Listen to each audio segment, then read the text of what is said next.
The great hall of Valemore Castle glowed with 1,000 candles, and every one of them seemed to be waiting for something that had not happened in 10 years. Alpha King Damien Ashgrove stood at the top of the marble stairs, looking down at the sea of silk gowns and polished shoes, and he felt nothing at all.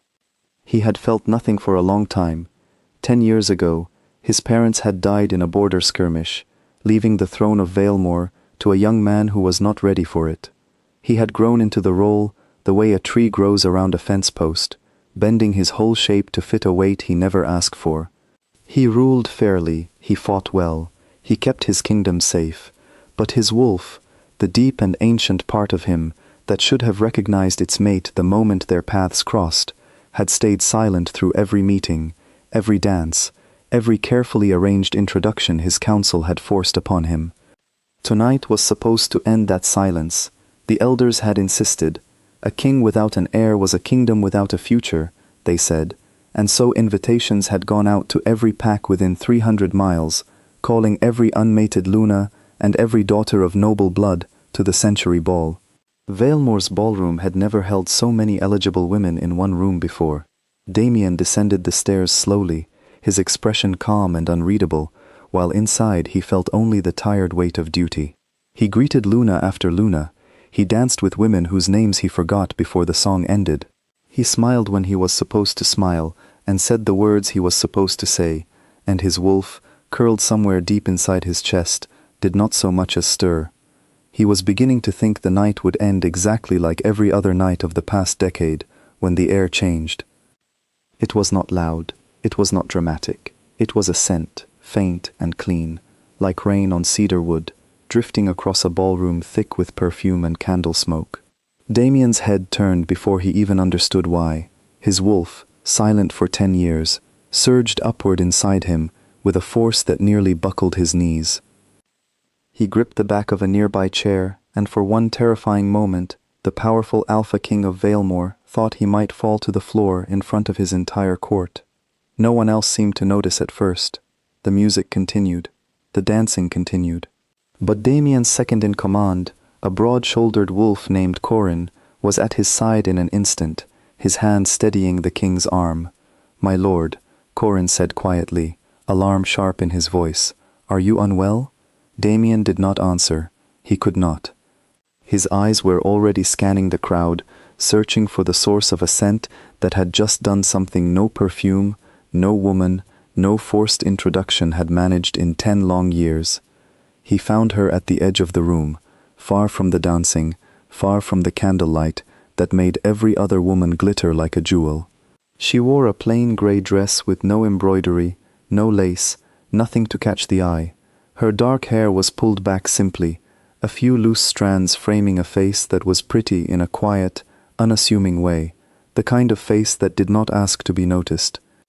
She was kneeling beside a chair, adjusting a bandage on the ankle of a younger woman who winced and thanked her softly. A servant, Damien thought at first, but no servant would have been allowed inside the ballroom during the century ball. He looked closer and understood. She was not a servant, she was an attendant, here only to care for her sister, a minor Luna candidate from some small pack, whose name he could not place. The wolf inside him did not care about titles or pack rankings, it simply knew. It knew the way a compass knows north, without reason, without doubt, and it dropped to its knees inside him in a way that felt like surrender. "That is her," Damien said, so quietly that only Corin heard him. Corin followed his gaze and blinked in surprise. "The attendant? Find out her name," Damien said, and for the first time in 10 years, his voice held something other than duty. It held urgency. Words spread through the ballroom faster than Damien could cross it. Whispers passed from noble to noble, quiet at first, then louder. The king's wolf reacted. It happened by the west windows. "Did you see him grip the chair? Who is she? Is that the attendant in the grey dress?" By the time Damien reached her, half the room was watching. Her name was Elena Voss, Corin had learned, sister to Mira Voss, a Luna candidate whose ankle had been twisted during the carriage ride to the castle. Elena had come only to care for her sister, expecting to spend the evening in a quiet corner, unnoticed and unbothered. She looked up as Damien approached, and for a moment, Surprise flickered across her face. Then it hardened into something more guarded. "Your Majesty," she said, rising and offering a proper bow, though her voice carried no warmth. "Is something wrong?" "No," Damien said, and then, realizing how strange that must have sounded after the scene he had just caused, he added, "I wanted to introduce myself." "You are the Alpha King," Elena said flatly. "I know who you are." Around them, several nobles had drifted closer, pretending to admire the nearby tapestries while listening intently. Elena noticed them too, and her jaw tightened. "I did not come here to be part of your ball, Your Majesty," she said. "I came to care for my sister. I would appreciate being left to do that." She meant to walk away. Damien could see it in the shift of her weight, the way her eyes flicked toward the exit, but his wolf would not allow it, and neither, strangely, would he. "Please," he said, and the word surprised even him, because kings did not often say please. "Just a moment of your time." Elena studied him for a long moment, clearly weighing whether refusing a king in front of an audience was wise. Finally, she gave a short nod and let him lead her a few steps away from the nearest cluster of listening ears, though her sister remained close enough to see.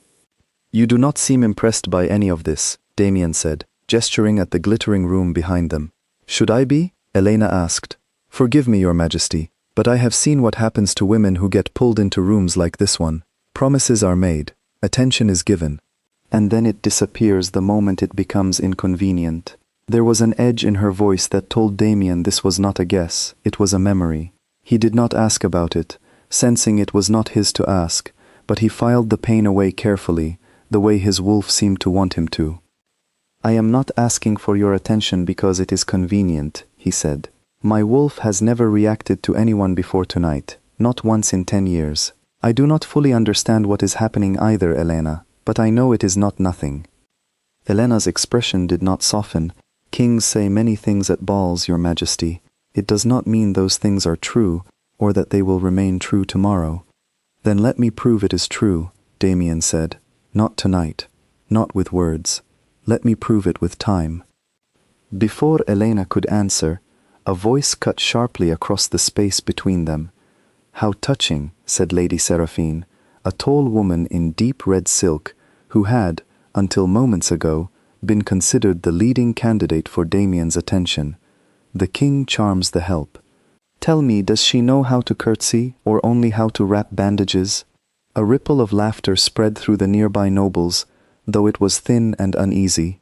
Elena's cheeks flushed, not with embarrassment, but with anger. "I know how to do both," Elena said evenly. "I simply choose not to waste either skill on people who think kindness is beneath them." Damien felt something close to admiration bloom in his chest. Seraphine's face went rigid with fury, but before she could respond, Damien stepped forward, his voice carrying the weight of command that had, until tonight, never once wavered. "Lady Seraphine," he said, "you will apologize to Miss Voss, or you will leave my ball." The room went quiet. Even the musicians seemed to falter. Seraphine's mouth opened and closed once before she managed a stiff, insincere apology, and retreated into the crowd, her allies trailing after her like a wounded flock. Elena looked at Damien with something new in her eyes, not quite trust, but no longer pure suspicion either. "You did not have to do that," she said. "Yes, I did," Damien answered simply. The rest of the evening unfolded in fragments that Damien would remember clearly for years afterward.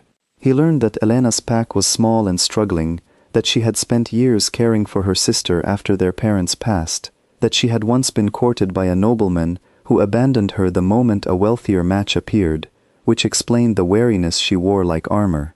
He learned that she laughed rarely, but when she did, it was sudden and real, nothing like the practiced laughter that filled the rest of the ballroom. He also learned, from the growing murmurs among the nobles, that his choice was becoming a political problem. Representatives from 3 different packs approached him throughout the night, each reminding him, with varying degrees of subtlety, that an alliance through marriage to a proper Luna candidate would strengthen Valemor's borders, while a match with an unranked attendant would strengthen nothing but gossip. Damien listened to every argument. He understood the weight of each one. He was a king, and kings did not get to choose only for themselves. But as the night wore on, and the final dance approached, he watched Elena help her sister to a chair, tucking a blanket around her legs with a gentleness that no title could teach, and he understood something else entirely. A kingdom built on the right blood but the wrong heart was no stronger than one built on sand. He crossed the ballroom one last time, as the final song began to play. The crowd parted around him, sensing that something important was about to happen. Elena rose to meet him, uncertainty flickering across her face. "Your Majesty," she began. "Damien," he said. "Please, just Damien." He did not ask her to dance. Instead, in front of every Luna, every noble, every advisor who had spent the evening whispering about alliances and bloodlines, Alpha King Damien Ashgrove knelt. Gasps rippled through the hall. No one in Valemor's history had ever seen their king kneel before another person, let alone in the middle of his own ball. "I do not know what tomorrow holds," Damien said, his voice steady despite the pounding of his heart. "I do not know how to explain 10 years of silence breaking in a single moment, but I know that my wolf chose you the instant you walked into this room, without titles, without introductions, without anything except who you are, and I am asking you, in front of everyone who matters to this kingdom, to let me prove that choice was not a mistake." Elena stared down at him, her eyes bright with unshed tears, the weight of the entire room pressing in around her. For a long moment, she said nothing. Then she reached out and took his hand. "One chance," she said softly. "That is all I am offering. One chance to prove that what happened tonight means something tomorrow." "That is all I am asking for," Damien answered, rising to his feet, her hand still in his. The ballroom erupted in a mixture of applause and stunned whispers, but Damien barely heard any of it. For the first time in 10 years, his wolf was calm, settled, and certain, no longer waiting for a night that would never come, because it had already arrived. Outside the tall windows of the castle, the moon hung full and bright over Valemor, watching over a kingdom that, for the first time in a decade, finally had its king.